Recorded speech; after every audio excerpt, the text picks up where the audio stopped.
கல்வி என்றது திணிக்கப்படுவதாக ஒரு அழுத்தத்தின் கீழ் மாணவர்கள் தகவல்களை பாடமாக்கி அதை பரீட்சையில வாந்தி எடுப்பது மாதிரியான செயற்பாடுகளா இல்லாம கல்வி என்பது ஒரு மாணவனை சுயமாக சிந்திக்கும், கேள்விகள் கேட்பதற்கும் புரிந்து கொள்வதற்கும் அனுமதிக்கின்ற ஒன்றுதான் கல்வியாக இருக்க வேண்டும். இப்படி சொன்னது பிரபல்யமான பௌதிகவியலாளர், நோபல் பரிசு பெற்ற விஞ்ஞானி ரிச்சர்ட் ஃபெய்ன்மேன்.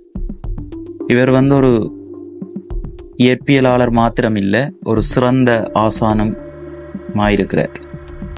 இவர் மாணவர்களுக்காகவும் ஆசிரியர்களுக்காகவும் நிறைய நுட்பங்களை சொல்லி இருக்கிறார். இவருடைய கற்பித்தல் முறைகள், பாடம் நடத்துகின்ற வழிமுறைகள், மாணவர்கள் சார்பாக ஆசிரியர்கள் சார்பாக கற்றல் கற்பித்தல் தொடர்பான இவருடைய சிந்தனைகள் மிகவும் பிரபல்யமானவை, மாணவர்களுக்கும் ஆசிரியர்களுக்கும் உதவக்கூடியன.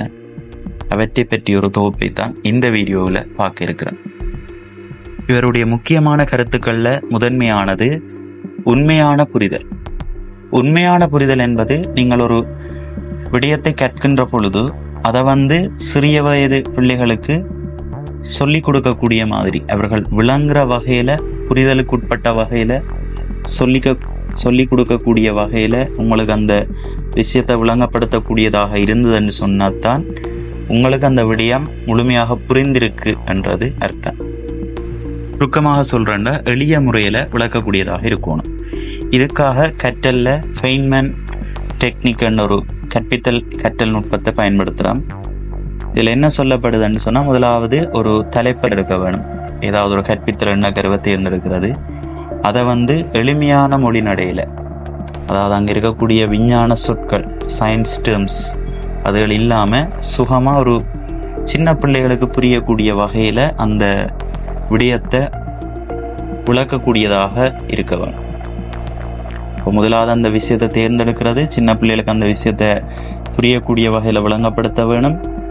ஒருவேளை அது அவர்களுக்கு புரியக்கூடிய விதத்தில் இல்லை என்று சொன்னால் அதை திருப்ப மீளாய்வு செய்து அதில் இருக்கக்கூடிய இடைவெளிகளை எல்லாத்தையும் நிரப்பி, அதாவது எந்த இடத்துல நாங்கள் இடர் விட்டுருக்கிறோம் என்றதை தவிர்த்து அந்த சயின்ஸ் டேர்முக்கு பதிலாக அந்த பிள்ளைக்கு புரியக்கூடிய வகையில் எங்களுடைய மொழிநடையை மாற்றி அதை அவர்களுக்கு புரிய வச்சோம் என்று சொன்னால் அதுதான் எங்களுடைய புரிதலுக்கான வெற்றியாக இருக்கு. எங்களுடைய கற்றல் எவ்வளவு தூரம் நடைபெற்றிருக்கு என்றதை நாங்கள் அதன் மூலமாக உறுதிப்படுத்தி கொள்ளலாம்.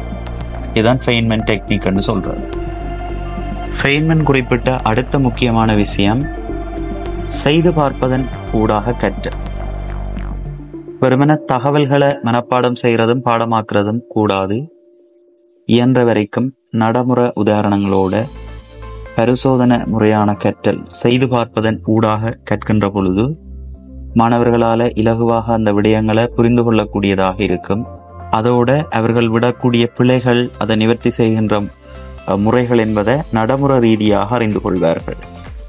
ஒரு தியரியா பாட ரீதியாக பாடக்குறிப்புகள் சொல்லி கொடுக்கறதிலும் பார்க்க அந்த விடயங்களையே செய்முறை ரீதியாக இயன்ற வரைக்கும் கற்கிறது அவர்களுடைய கற்றல்ல பாரிய ஒரு மாற்றத்தை ஏற்படுத்தும் என்று சொல்லி ஃபெய்ன்மேன் குறிப்பிட்டிருக்கிறார். பிரேசில்ல இவர் கற்பிக்கும் போதும் இப்படியான நடைமுறைகளை அவருடைய மாணவர்களுக்கு பயிற்றுவிச்சிருக்கிறார்.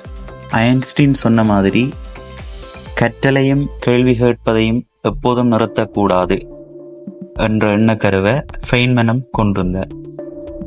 அதாவது முட்டாள்தனமான கேள்வி என்ற ஒன்றும் இல்லை, மாணவர்கள் கேள்வி கேட்பதை ஊக்கப்படுத்த வேணும் என்று சொல்றார்.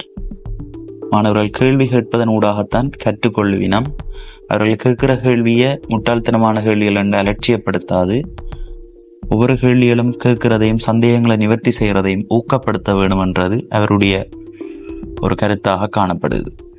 ஃபெய்ன்மேன் கற்பிக்கும் அவரது வகுப்பறைகள் எப்பவும் வேடிக்கை கதைகளாலும் நகைச்சுவை கதைகளாலும் நிரம்பியதாக காணப்படும். நகைச்சுவை ரீதியான உதாரணங்களையும் அவர் அதிகமாக கையாளுவர்.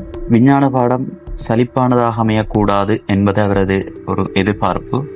அதுக்காக இயன்ற வரைக்கும் அந்த பாடத்தை சுவாரஸ்யமாகவும் கொண்டு செல்ல வேண்டும் என்பது அவருடைய எண்ணக்கருவாக காணப்படுது. எப்பவும் சீரியஸா அந்த பாடத்தை கற்பிக்காம நகைச்சுவை உணர்வுகளோட அந்த பாடத்தை நாங்கள் கற்பிச்சோம் என்று சொன்னால் மாணவர்களுக்கும் இலகுவாக புரியும், சலிப்பும் ஏற்படாது என்றது அவருடைய ஒரு எண்ணக்கருவாக காணப்படுது.